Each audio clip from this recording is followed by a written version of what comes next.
या उत्तर दक्षिण दिशा की तुलना में ऊंचा है, मतलब उत्तर की फर्श ऊंची है, दक्षिण की फर्श नीची है, अगर ऐसा है तो आपके घर में कभी लक्ष्मी का अस्थायी वास नहीं हो सकता है।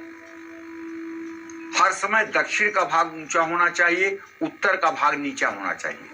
इसीलिए मैं कह रहा हूं प्रकृति के अनुरूप व्यवस्था, अप और डाउन इसीलिए समझाया। पानी का फ्लो हर समय दक्षिण से उत्तर की तरफ होना चाहिए, न कि उत्तर से दक्षिण की तरफ। ये प्रकृति के विरुद्ध व्यवस्था हो जाती है। तो ऐसे में लक्ष्मी का अस्थायित्व पाना तो मुश्किल ही है, पैसे का रुकना मुश्किल ही है, पैसा टिक नहीं पाएगा। तो देखिए इसके लिए उपाय क्या करना चाहिए। इसके लिए उपाय ये करना चाहिए कि पहली बात तो अगर संभव है तो दक्षिण की फर्श को ऊंचा कर देना चाहिए। उत्तर की फर्श से 2 सेंटीमीटर दक्षिण की फर्श को ऊंचा कर देना चाहिए। परमानेंट इलाज तो ये, और टेम्पोररी इलाज ये है कि घर की उत्तर दिशा में एक पारे का श्रीयंत्र स्थापित करना चाहिए और उसको दक्षिणावर्ती शंख से रोज अभिषेक करना चाहिए और श्री सूक्तम का सुबह शाम पाठ करना चाहिए। जब तक पूजा हो तब तक घी का दिया जलते रहना चाहिए और श्रीयंत्र की पूजा हर समय करनी चाहिए। घर के उत्तर पूर्व दिशा में ईशान कोण में तुलसी और केले का एक एक पौधा लगा देना चाहिए, लेकिन जमीन में नहीं लगाना चाहिए। दोनों पौधे गमले में ही लगाना चाहिए। हाँ, अगर दक्षिण पूर्व दिशा में दरवाजा है और खाली जमीन पड़ी हुई है, प्लॉट है, तो वहां आप जमीन में भी लगा सकते हैं। इस बात का ध्यान रखें। लेकिन केले का पेड़ इतना बड़ा ना होना चाहिए कि वो बहुत बड़ा हो जाए।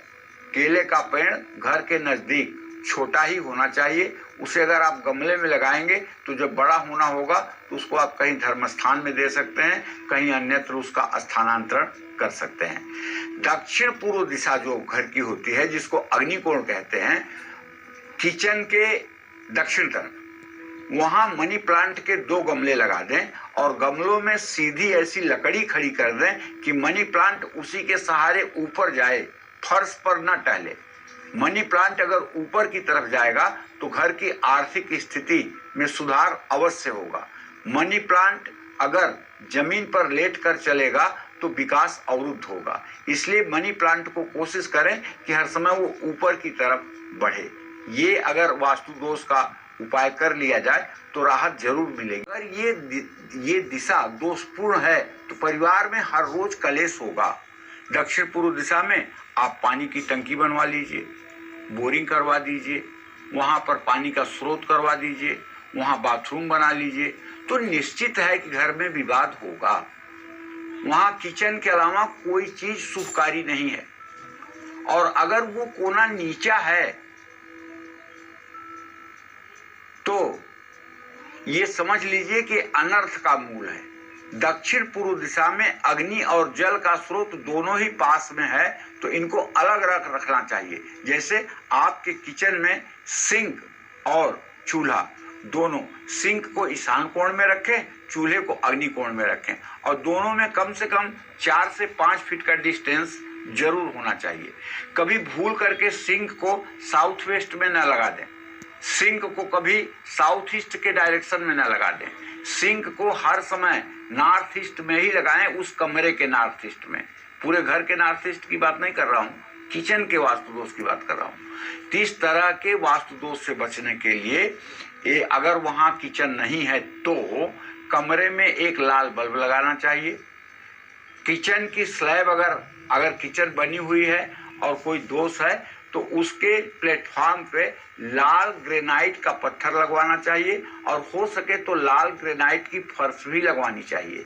इससे वास्तु दोष दूर हो जाता है और निश्चित रूप से कलह कलेश की स्थिति अपने आप ठीक हो जाती है। मन हमेशा अशांत रहता है, एकाग्रता की कमी है, तो अपने घर की उत्तर पूर्व दिशा पर जरूर ध्यान दीजिए। घर की उत्तर पूर्व दिशा जितनी ज्यादा दोषपूर्ण होगी, मन और मस्तिष्क पर उसका उतना ही बुरा और गहरा प्रभाव पड़ेगा। अब उत्तर पूर्व दिशा में क्या होगा, जैसे उत्तर पूर्व दिशा में टॉयलेट है तो आप मानो ना, साक्षात भगवान आकर के आपके घर में अगर सुख देना चाहें तो मैं दावे के साथ कह सकता हूं तब भी सुखी आप नहीं हो सकते, या कोई सुखी नहीं हो सकता।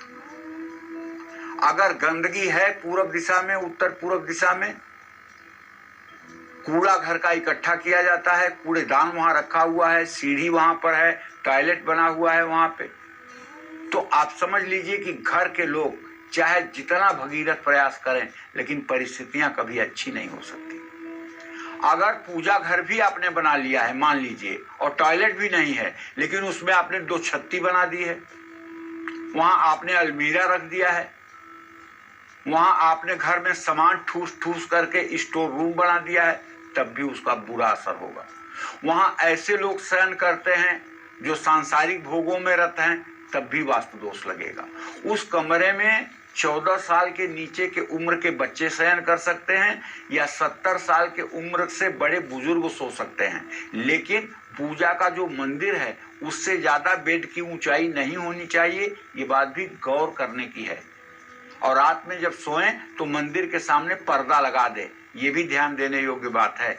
और हमेशा उत्तर पूर्व दिशा की ओर मुंह करके पूजा पाठ करें, ध्यान योग या प्राणायाम करें। और इस दोष से बचने के लिए घर में उत्तर पूर्व दिशा में लकड़ी का मंदिर रखें। 8 अंगुल से ऊपर की कोई भी मूर्ति घर में ना रखें। पंचमुखी हनुमान का चित्र दक्षिण दिशा की ओर मुंह करके लगाएं, साउथ फेसिंग। इससे आपका वास्तु दोष दूर होगा। जय मां विंध्यवासिनी।